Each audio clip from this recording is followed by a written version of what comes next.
রাসূল বলেছেন, যখন তোমরা তোমার ছেলে মেয়েদের বিবাহ বন্ধন আবদ্ধ করবে, এমন একটা বংশ থেকে তোমার সন্তানদের বিবাহ বন্ধন আবদ্ধ করবে, যেন বংশ বুনিয়াদটা ভালো হয়, তার ফ্যামিলিটা যেন ভালো হয়, উন্নত হয়।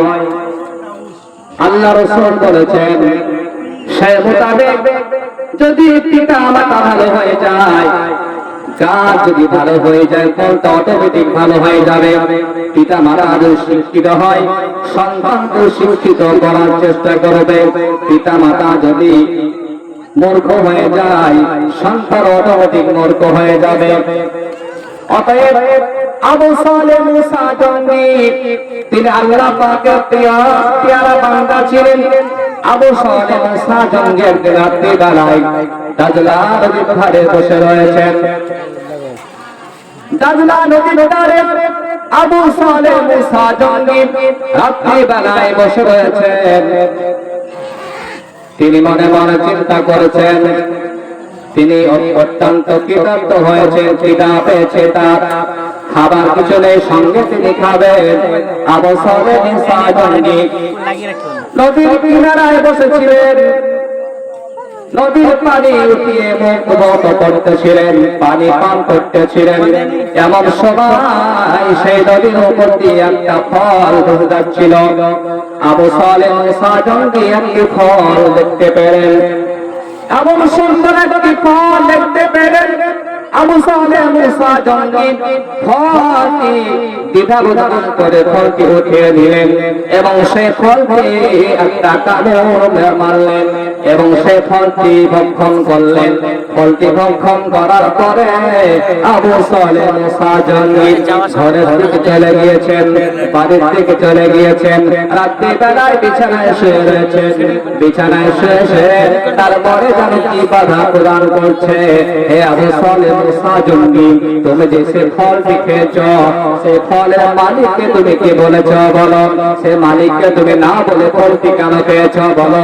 আবু সালেহ মুসা জঙ্গির মনে মধ্যে একটি চিন্তা ধরে গিয়েছেন, মনে মনে চিন্তায় পড়ে গিয়েছেন, আমি কি বললাম, কি ভুল করলাম, কি অন্যায় করলাম, আমার জন্য এটা ঠিক হয় নাই।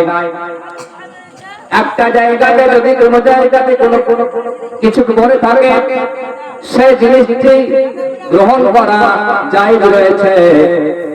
যদি কোনো মালিক না পাওয়া যায়, তারপরে সেটি গ্রহণ করা যাবে, কিন্তু একটু সময় নেওয়ার পরে সেটি গ্রহণ করা যাবে।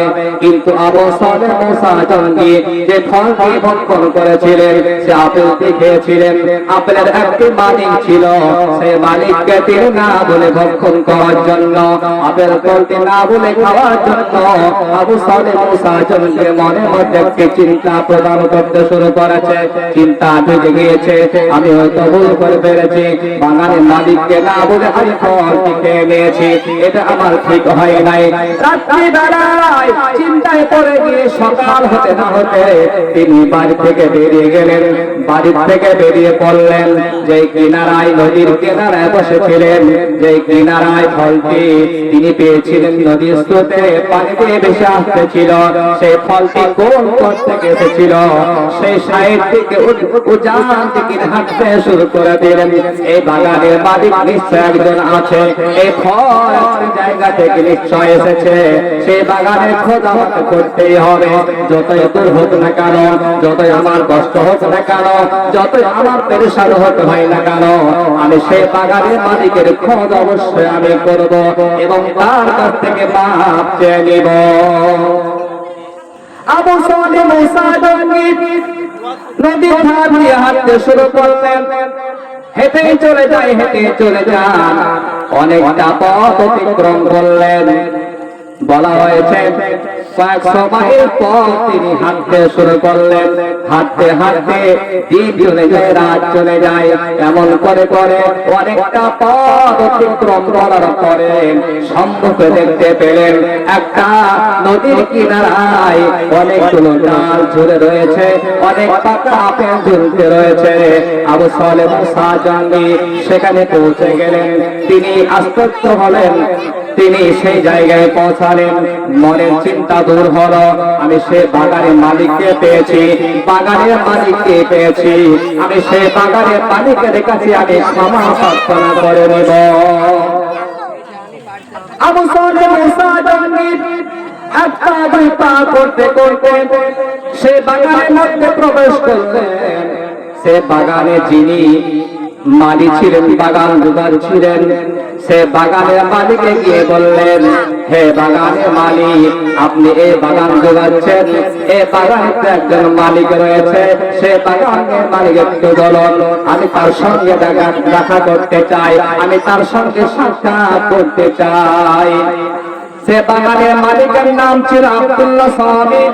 আব্দুল্লাহ সাহাবীকে খবর দেওয়া হলো, আব্দুল্লাহ সাহাবীর সঙ্গে সাক্ষাৎ হলো, আবু সালেহ মুসা জঙ্গির সঙ্গে দেখা হলো, কথা হলো। বলল, হুজুর আমাকে আপনি ক্ষমা করবেন, আপনি আমাকে মাফ করে দিবেন, কারণ আপনার বাগানের ফল বিস্তার ছিল নদীর উপর দিয়ে, আমি আপনাকে না বলে ফলটি বপন করে নিয়েছি, এটি আমার চরম অন্যায় হয়েছে। হুজুর আপনি দয়া করে মেহেরবানি করে আপনি আমাকে ক্ষমা করে দেবেন। আবু সালেহ মুসা জঙ্গি যখন এই কথা বললেন, আব্দুল্লাহ সাহাবী মনে মনে চিন্তা করলেন, হায়রে চরিত্রবান সন্তান, এমন চরিত্রবান সন্তান তো আমি কি করবে কাউকে দেখি নাই, কারণ আমার বাগানে ফল অনেক বেশি চলে গিয়েছে, অনেক মানুষে ভক্ষণ করেছে, কেউ তো আমার নিকটে কোনোদিন আসে নাই, একটি ফল খাওয়ার জন্য এতটা পদক্ষেপ করার পরে আমার কাছে মা চাইতে কোনদিন আসে নাই। এমন সততা সন্তান আর পাওয়া যাবে না, এমন সুন্দর ছেলে আর পাওয়া যাবে না, এই ছেলেটিকে হাত ছাড়া করা যাবে না, এই ছেলেটিকে আমার কাছে রাখতে হবে, তাহলে আমি তাকে সঠিক শিক্ষা প্রদান করব এবং উপযুক্ত সময় হলে পারে তার বিবাহ বন্ধন আবদ্ধ করে দেব।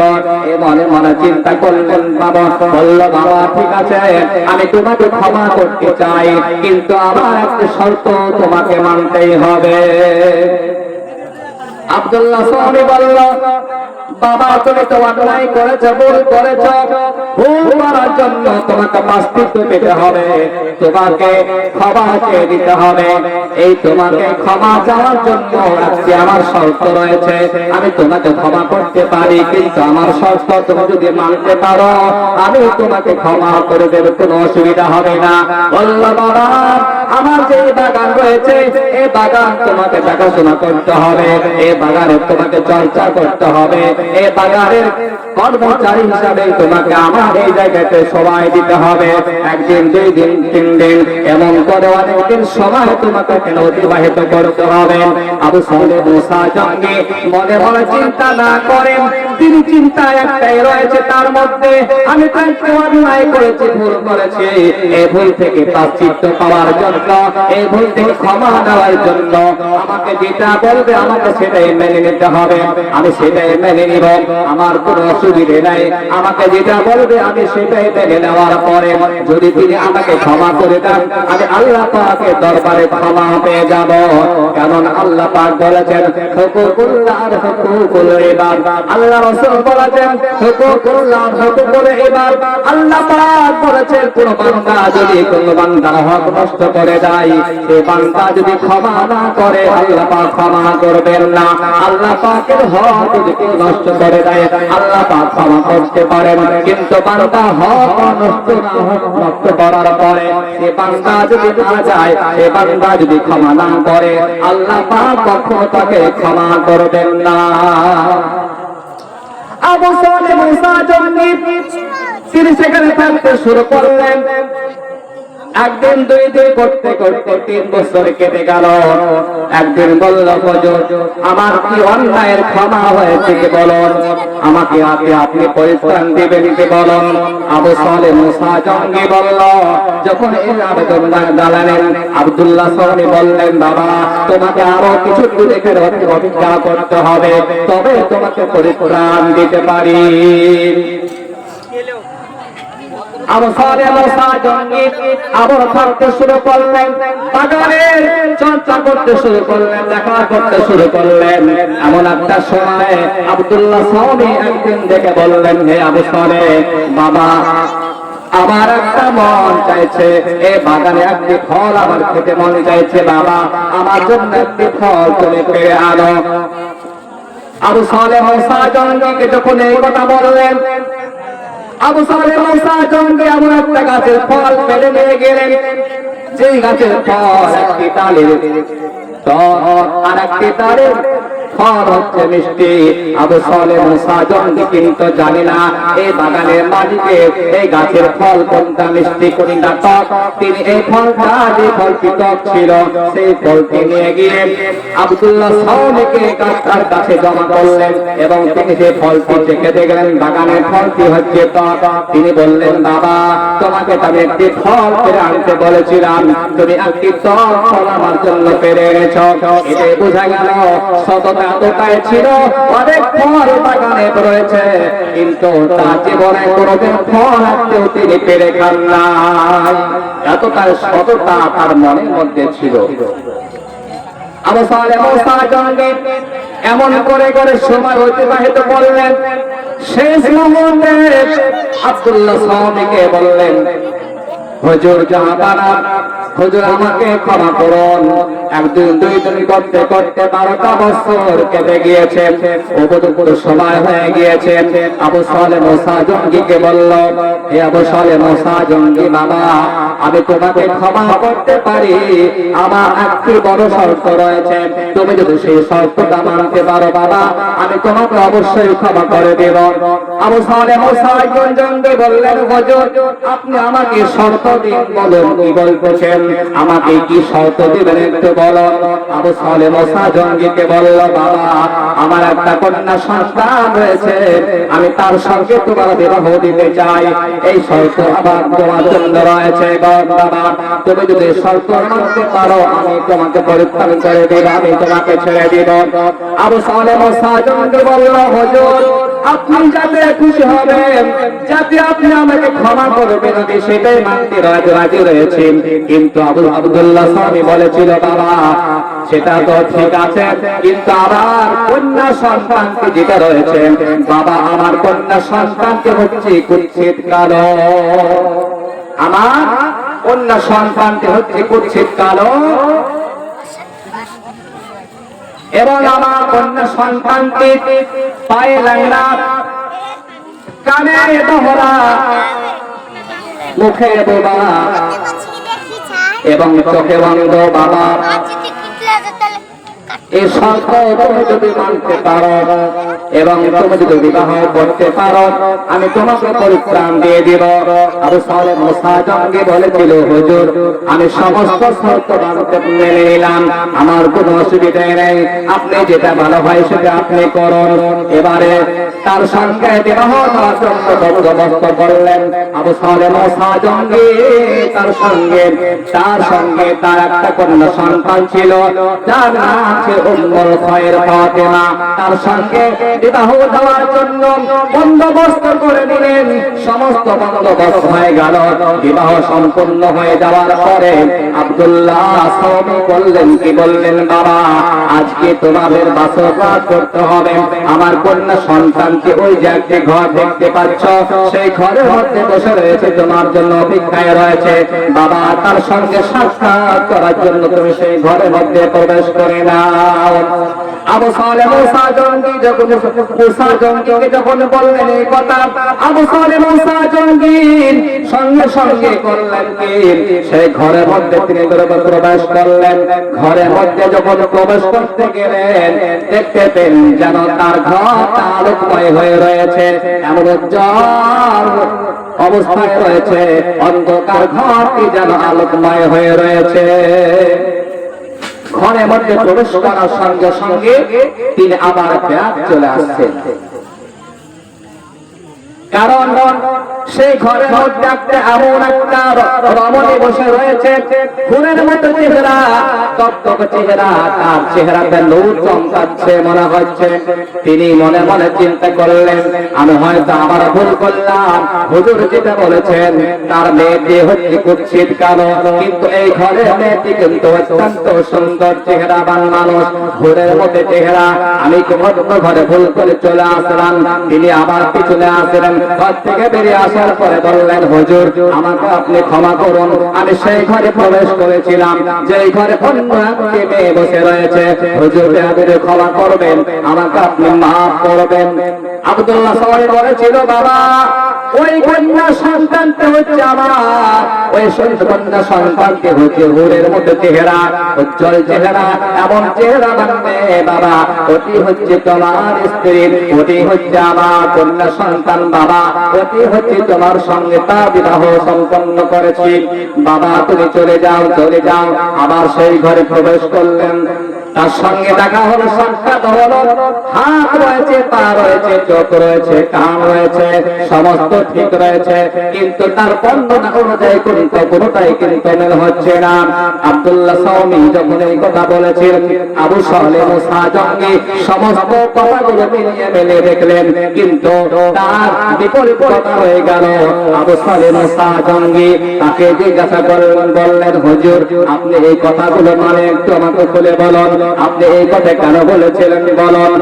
আব্দুল্লাহ সাওমি বলল, বাবা আমার কন্যা সন্তানটিকে আমি এই জন্য কুৎসিত কালা বলেছিলাম, বাবা আমার কন্যা সন্তানটি জীবনে কোনোদিন এই ঘর থেকে কোনো পরপুরুষের চেহারা দেখে নাই, ঘর থেকে কোনোদিন বাইরে বের হয় নাই, বাইরেকার আলো তার ঘরে তার গায়ে কোনোদিন লাগে নাই, এই জন্য বলেছিলাম বাবা আমার কন্যা সন্তানটি হচ্ছে কালো, আমার কন্যা সন্তানটিকে ডাকনা বলেছিলাম, বাবা আমার কন্যা সন্তানটি ঘর থেকে দ্বিতীয় কোনো জায়গায় হেঁটে যায় নাই, এই জন্য আমি তাকে ডাকনা বলেছিলাম, বাবা আমার কন্যা সন্তানটিকে বলেছিলাম কানে বোবা, আমার কন্যা সন্তানটি জীবনে কোনোদিন ছোট্ট থেকে বড় হয়েছে, কোনোদিন বাইরেকার কোন আওয়াজ পরপুরুষের আওয়াজ তার কানে পৌঁছায়নি, আমি এই জন্য বলেছিলাম বোবা, কোনোদিন তার জবান থেকে অন্য কোন পরপুরুষ সঙ্গে সে কোনোদিন কথা বলে নাই, এই জন্য তাকে বলেছিলাম বোবা। সমস্ত ঘটনাগুলো খুলে বললেন, তার সঙ্গে বিবাহ সম্পন্ন হয়ে গিয়েছে, তারা ঘর সংসার করতে শুরু করলেন।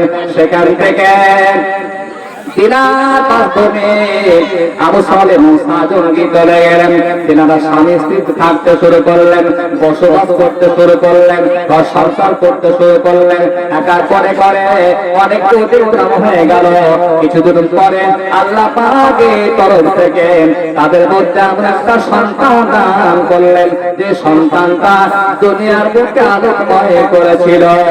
আল্লাহুম্মা সাল্লি আলা সাইয়্যিদিনা মাওলানা মুহাম্মদ ওয়া আলা আলি সাইয়্যিদিনা মাওলানা মুহাম্মদ সাল্লি আলা মুহাম্মাদ সাল্লি আলা मुहम्मद हरदम ज़बान से निकालो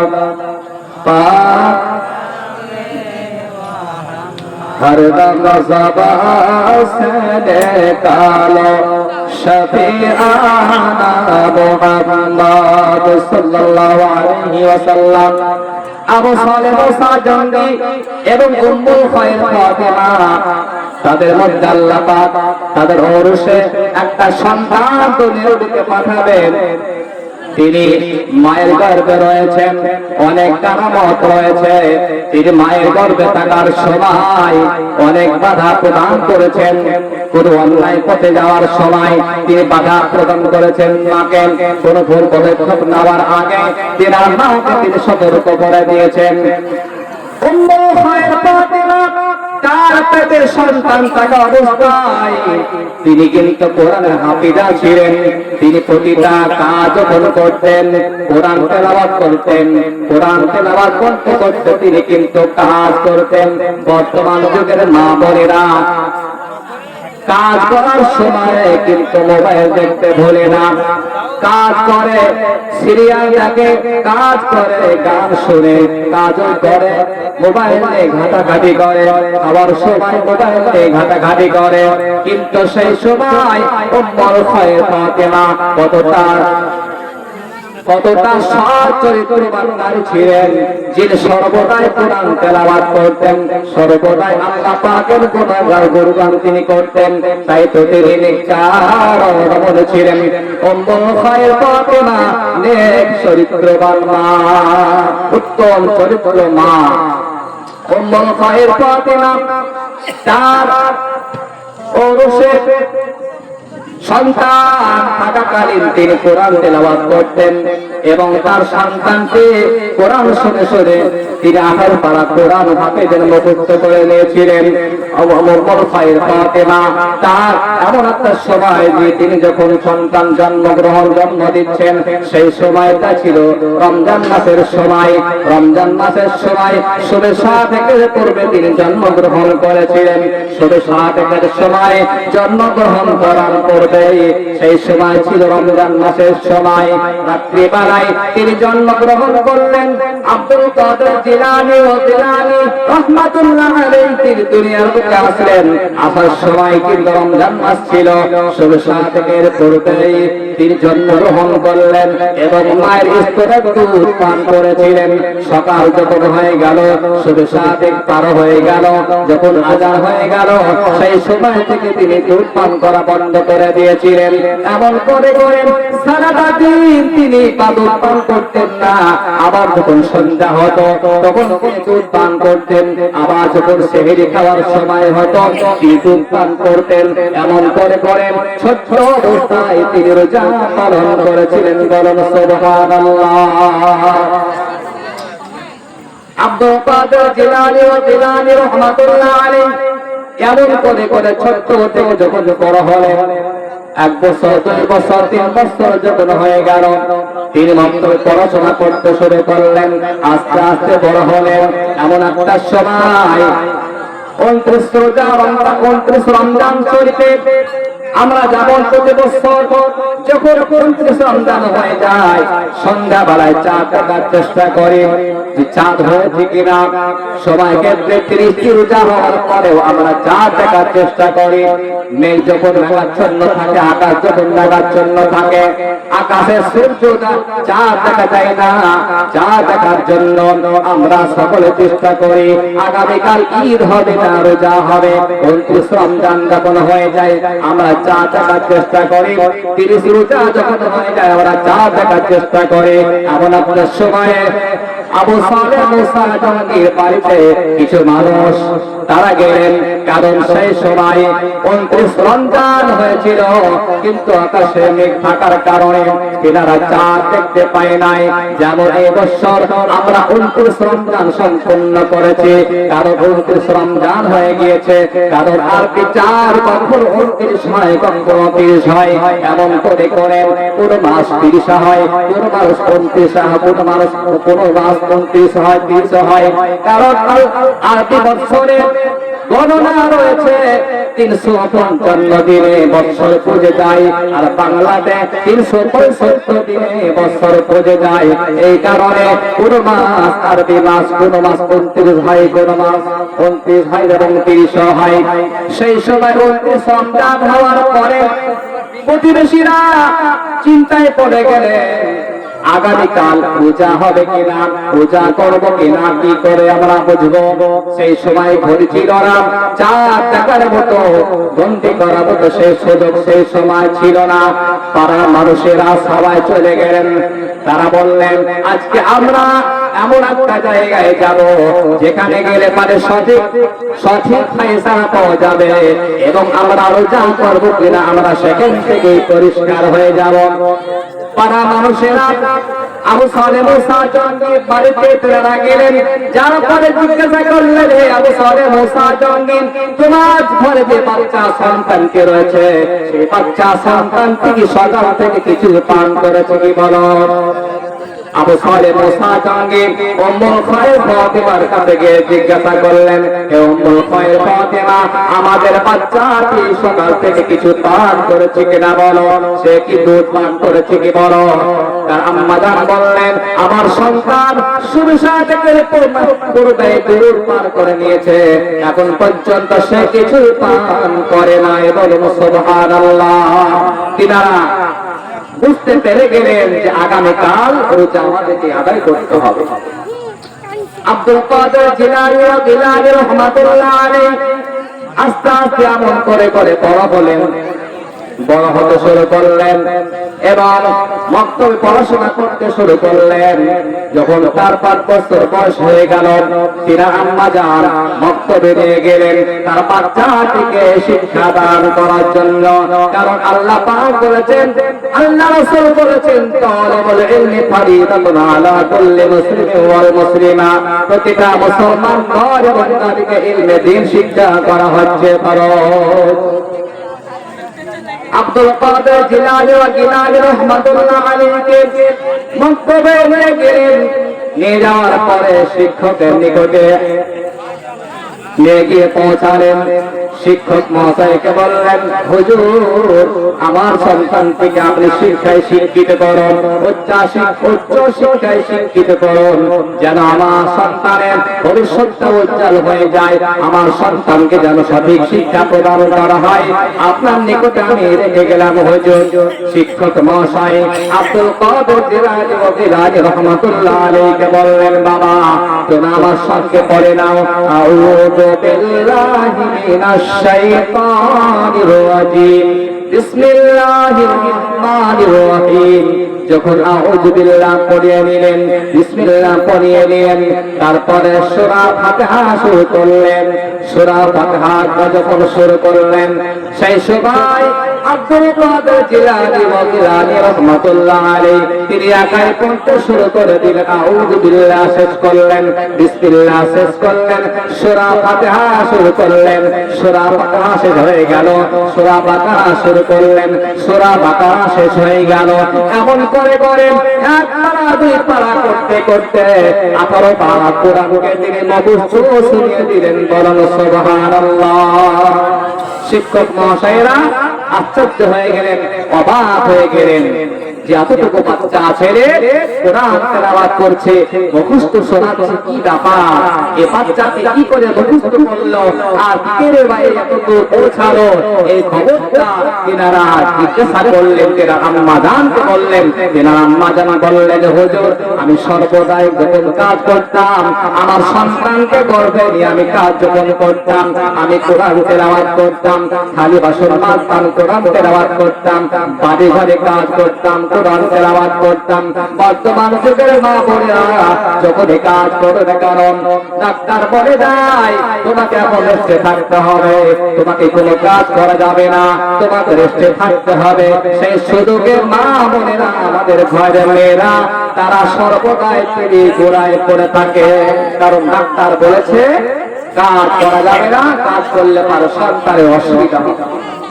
আগেকার যুগের মা বোনেরা আমরা শুনেছি, তারা পেটে সন্তান নিয়ে ভিক্ষে করে ধান বাহিনীছেন, চাল বের করেছেন, তারা জাতা ঘুরিয়ে আটা পিসাই করেছে, সব কাজ তারা করেছে, রেস্টে তারা থাকে নাই।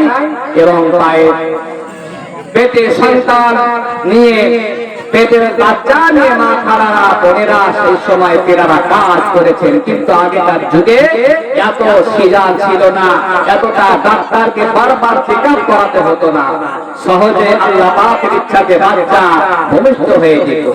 এখন যত দিচ্ছে পেশেন্টকে, ততই বাচ্চা অসুবিধা হচ্ছে এবং সিজার না করলে বাচ্চা প্রসব হচ্ছে না।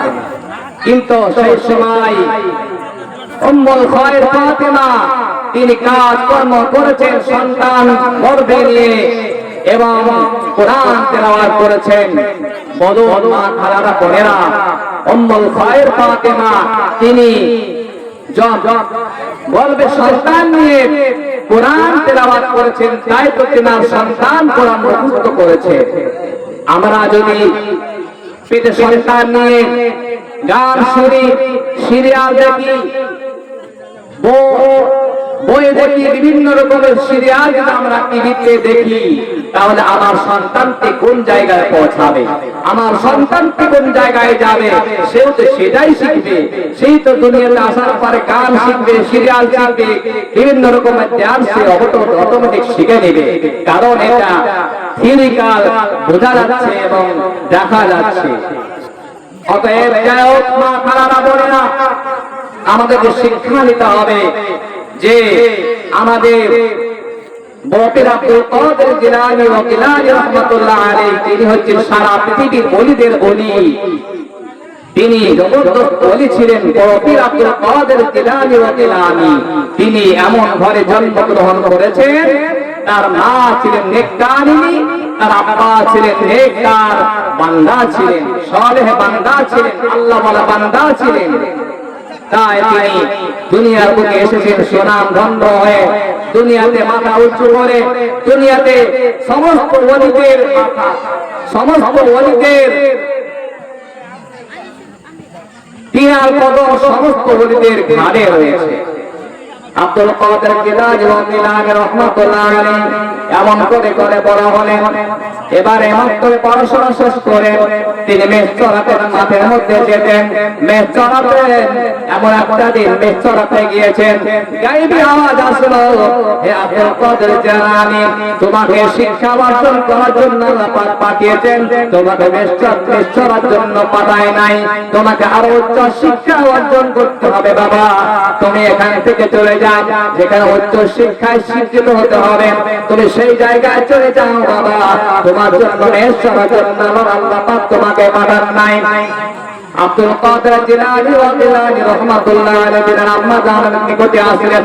আম্মা জানের কাছে আসার পরে বললেন, মা জান, আমি উচ্চ শিক্ষায় শিক্ষিত হওয়ার জন্য আরো অন্তত আধ্যাত্মিক জ্ঞান অর্জন করার জন্য আমাকে যেখানে যেতে হবে মা, আপনি আমাকে সেখানে পাঠানোর ব্যবস্থা মনে করুন, কারণ আমার জন্য শিক্ষা অর্জন করতে হবে।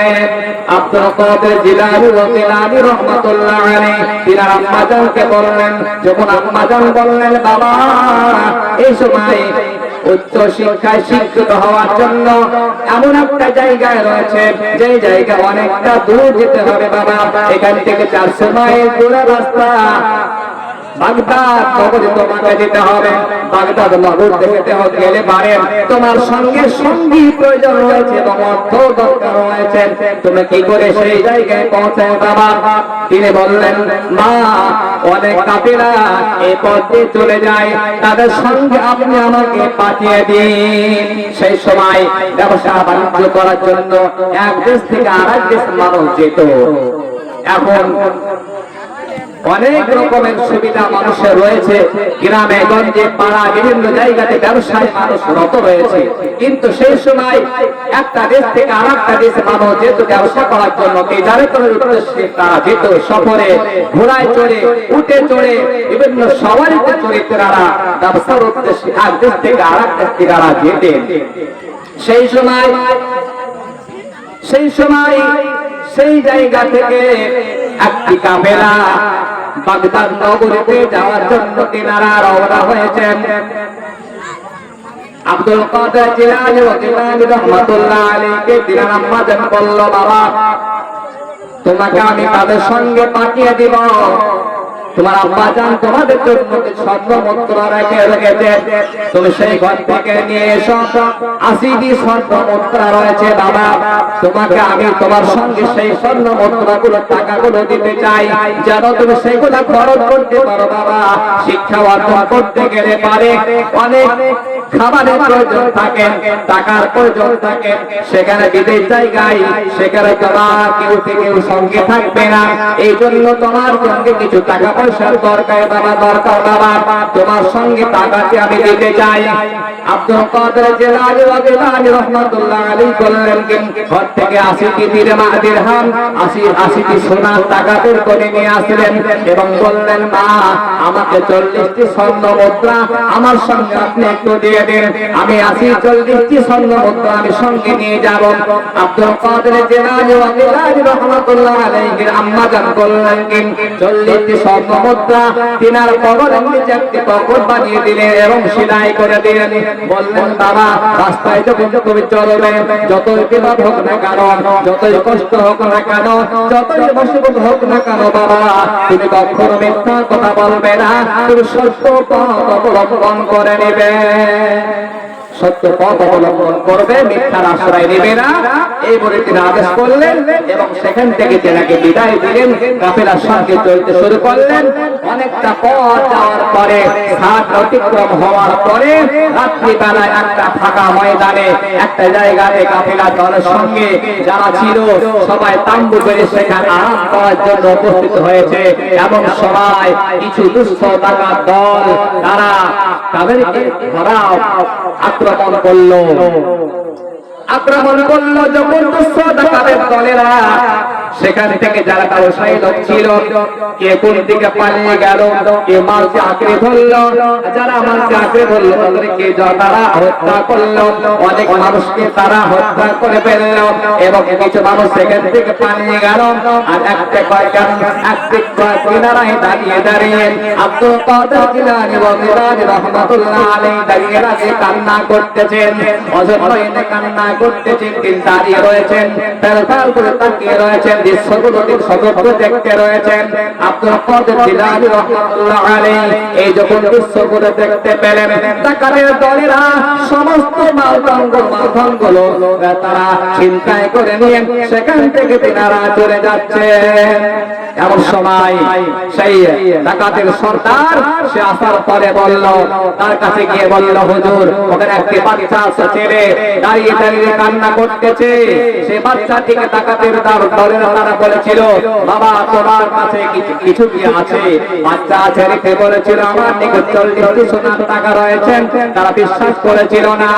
সরকারের কাছে গিয়ে বলল, হুজুর এই বাচ্চা ছেলেটি সত্য কথা বলছে, তার নিকটে নাকি সোনার 40 টাকা রয়েছে, এটা কি করে হতে পারে?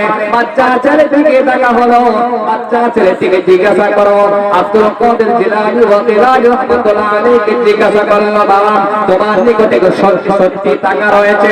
আব্দুল কাদের জিলানী রাহমাতুল্লাহ আলাইহি বললেন, হুজুর আমার নিকটে 40 সোনার টাকা রয়েছে। বলল, বাবা তুমি তো মিথ্যা কথা বললে পারে, আমরা তোমাকে ছেড়ে দিতাম, কিন্তু তুমি 11 মিথ্যা কথা বলো নাই, তুমি সত্য কথা কেন বলেছো বাবা? আব্দুল কাদের জিলানী রাহমাতুল্লাহ আলাইহি বললেন, হুজুর আমার আম্মা জান আমাকে বিদায় করে দেন। আমাকে তিনি বলেছিলেন, বাবা সত্য কথা বলবে, সত্য পথ অবলম্বন করবে, যতই মিথ্যা হোক না, যতই আঘাত হোক না কেন, যতই মুসিবত হোক না কেন, যতই কষ্ট হোক না কেন, তুমি কখনো মিথ্যার আশ্রয় নেবে না। আমি এই জন্য মিথ্যার আশ্রয় নিই নাই। সেই সময় ডাকাতের দলেরা বলেছিল, হাই রে এতটুকু বাচ্চা আছে, যদি সত্য পথ বেছে নিতে পারে আর মায়ের কথাকে মেনে নিতে পারে, তাহলে আমরা কেন মানতে পারবো না? আজ থেকে আমরা আর খারাপ পথে চলবো না, আজ থেকে আমরা সঠিক পথে হয়ে যাবো। কিতাবের মধ্যে পাওয়া যায় সেখানে 70 জন দুষ্ট ডাকাত ছিল, তারা সকলেই তওবা করে নিয়ে তার হাতে পায়া ধরে তিনারা বলেছিলেন, বাবা তুমি আমাদের নিকটে 3 দিন থাকো এবং আমাদেরকে শিক্ষা প্রদান করো, যেন আমরা সঠিক পথে দিশারি হতে পারি। বলা হয়েছে কিতাবের মধ্যে সেই সময় 70 জন দুষ্ট ডাকাত ছিল, তারা সকলে আল্লাহ ওলি হয়ে গিয়েছিল। বলেন সুবহানাল্লাহ। অতএব আল্লাহ পাক কোরআনে বলেছেন, ইয়া আইয়ুহাল্লাযীনা আমানু তাকুল্লাহা ওয়া কুনু মা'আস সাদিকিন, তোমরা সত্যবাদীর সঙ্গ লাভ করো, আল্লাহকে ভয় করো এবং সত্যবাদীর সঙ্গ লাভ করো। অতএব আমার জীবন মায়েরা, মা খালারা বোনেরা, আমরা যারা ওলিদের নিগাহে কারাম নিয়ে দুনিয়া থেকে আমরা যেতে পারি এবং সত্য পথের দিশারি হতে পারি, সত্য পথের প্রতীক হয়ে যেন আমরা দুনিয়া থেকে বিদায় নিতে পারি, আল্লাহ পাক আমাদেরকে তৌফিক দান করেন। আমরা বলি আল্লাহু আমিন। ওলিদের ক্ষমতা অনেক, ওলিদের সঙ্গে বেয়াদবি করলে পারে এই দুনিয়াতে তার শাস্তি হয়ে যাবে। অনেক গুস্তাখে রাসূল, অনেক ওলিদের দুশমন যারা দুশমনি করেছে তারা দুনিয়াতে শাস্তি পেয়ে গিয়েছে, অনেক উদাহরণ এই যুগে আছে। তাই যাই হোক, আমি বক্তব্য আল্লাহ লম্বা চওড়া করছি না, একটি ছোট্ট গজল বলবো, কারণ যত ওলিদের সম্পর্কে বক্তব্য হয়েছে এবং আগামীতে হবে, এবং 2 জন বক্তা এখনো আছে, তাদের মুখ থেকে মূল্যবান হাদিস কোরআন থেকে আলোচনা আমরা শুনবো এবং ওলিদের ঘটনা আমরা শুনবো ইনশাআল্লাহ। একটা আমি ঘটনা গজল বলে আমি বক্তব্য আমার শেষ করে দিব।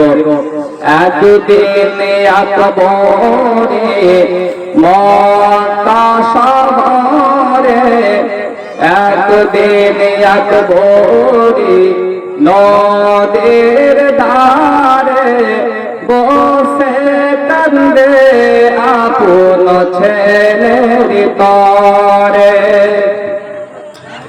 একদিন এক ভোরে নদীর ধারে বসে কান্দে আপন ছেলের তরে।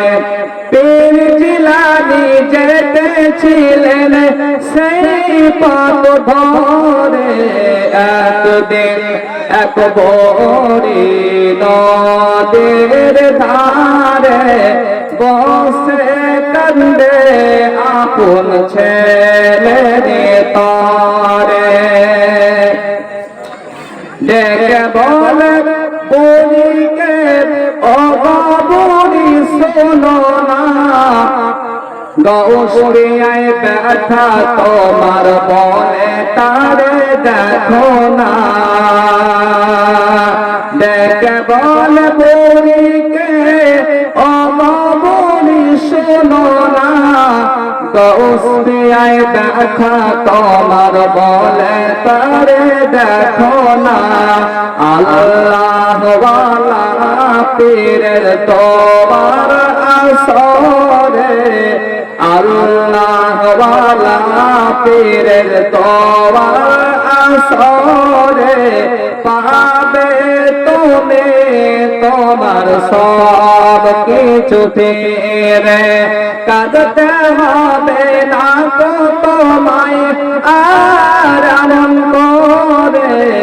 একদিন এক ভোরে নদীর ধারে বসে কান্দে আপন ছেলের তরে। ঘটনা সে বোনের মুখে গো, ঘটনা সে বোনের মুখে পীর জিলানী শুনিয়া দরবার খোদার জানায় হাত দুটি তুলিয়া। খোদার হল দয়া বোনের পরে, খোদার হল দয়া বোনের পরে। দোবা তরি এলো আবার ঘাটে ফিরে। তাই কবি গুলজার বলে কিতাবত দেখো না মোর পীরের। একদিন এক ভোরে নদীর ধারে বসে কান্দে আপন ছেলের